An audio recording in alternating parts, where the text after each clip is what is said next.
Hatshepsut was a character of ancient Egypt who ascended to the throne as pharaoh in a world dominated by men. Ruling for 2 decades, from 1513 BC to 1490, she defied traditions and maintained unity.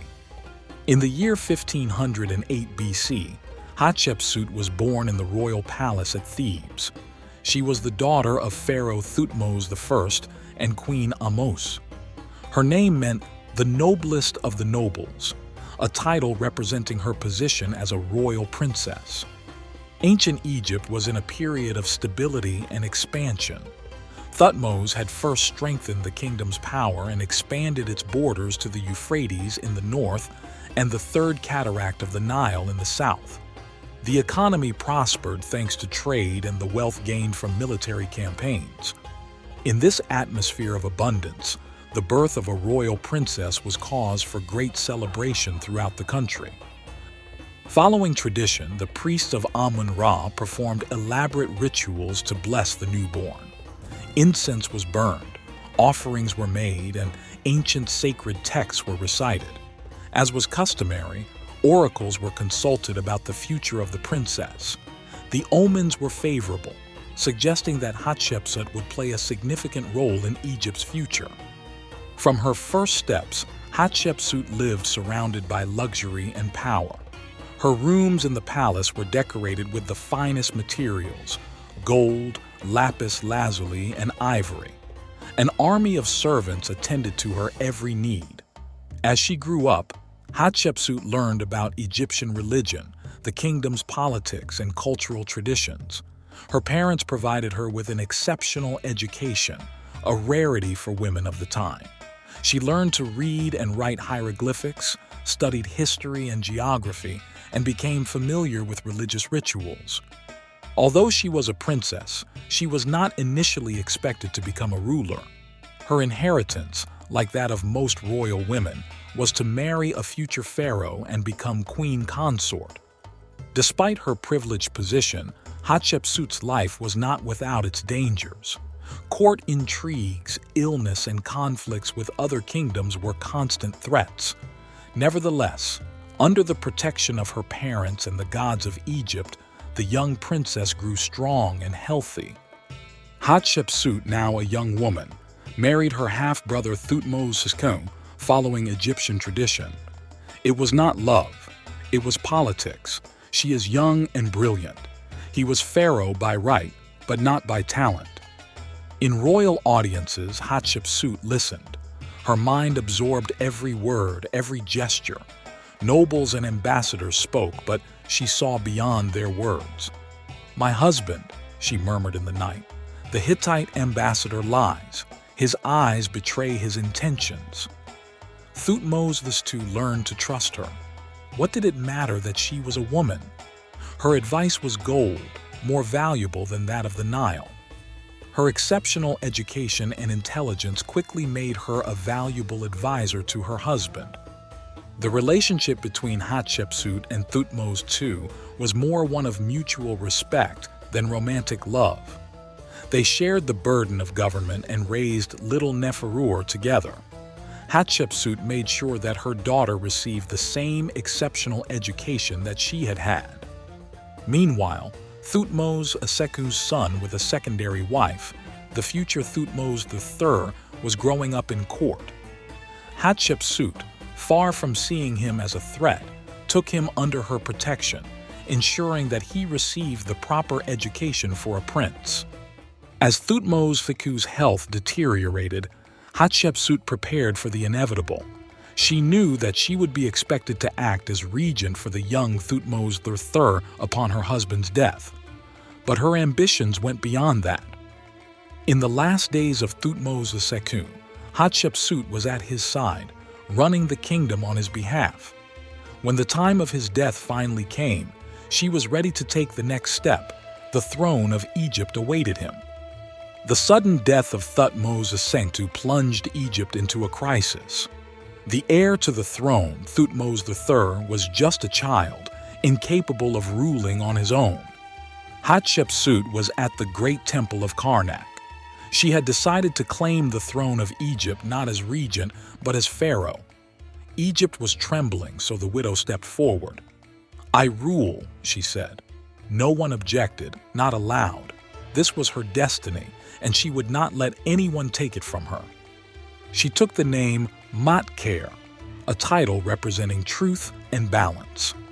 Dressed in royal regalia, Hatshepsut presented herself before the people and the clergy, making it clear that her reign would not be a mere transition, but an era of splendor and prosperity.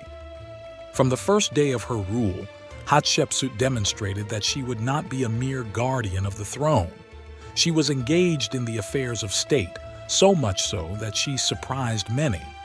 She spent long hours studying reports, consulting with advisors, and making decisions. Her education and experience as queen consort had prepared her well for this task. She knew the difficulties of power and knew how to manage the relationships between nobles, priests, and royal officials. Under her leadership, Egypt began to prosper again. He restored temples, boosted trade, and maintained peace on the frontiers. His political skill won him the support of key figures in the court, such as the influential priest Hatshepsut and the architect Senenmut. However, not everyone was happy with his rule. Some viewed a woman in such a powerful position with suspicion. Hatshepsut knew that her position was precarious and that at any moment they might try to take away her rule. But instead of retreating, she decided to move forward. Gradually, she began to assume more royal prerogatives. He appeared at religious ceremonies wearing the insignia of the pharaoh.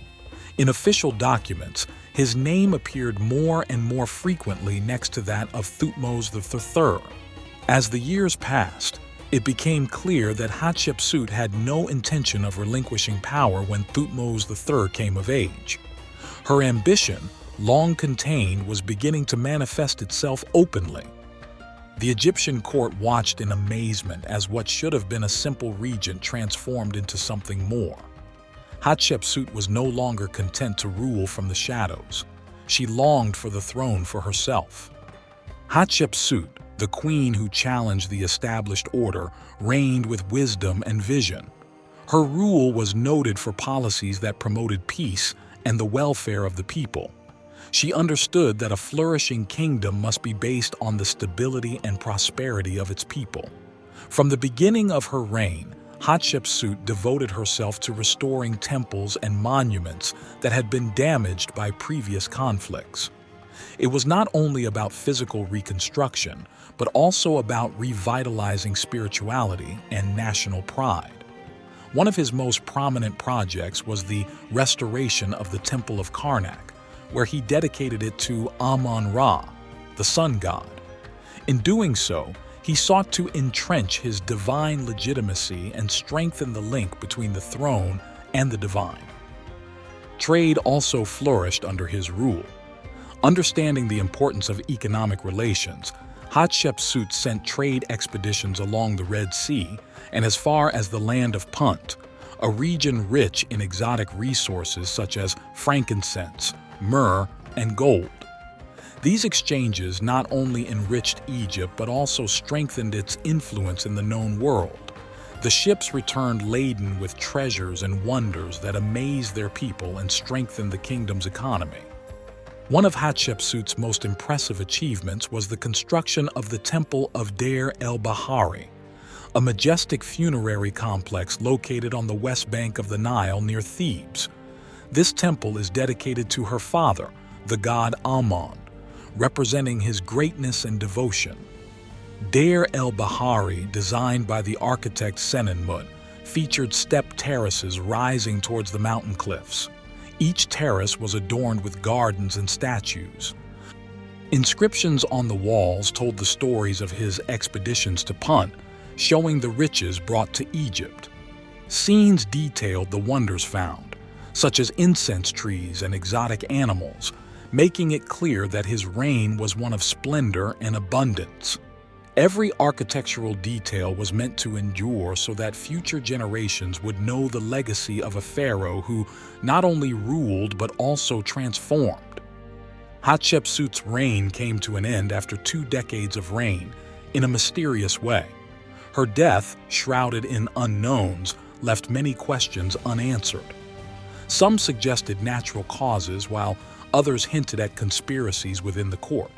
However, what happened after her death was almost as shocking as her life. Thutmose III, his stepson and successor, undertook a systematic campaign to erase his memory. Reliefs and statues depicting her were destroyed or altered, and her name was removed from many official records. This attempted eradication, known as damnatio memoriae, sought to minimize her influence on Egyptian history. Despite these efforts, Hatshepsut's legacy lived on in the structures she built and the reforms she implemented. Although her name was erased from many monuments, her impact on Egypt could not be completely erased. Her reign was rediscovered by archaeologists centuries later, who revealed to the world the story of a woman who dared to be pharaoh and who ruled with incomparable vision and strength. Hatshepsut left a legacy in stone and the memory of Egypt, proof that her reign, though temporarily forgotten, could never be completely eradicated. Although Thutmose III attempted to erase her memory, Hatshepsut's greatness prevailed. Her achievements could not be completely hidden, and in time, her story resurfaced.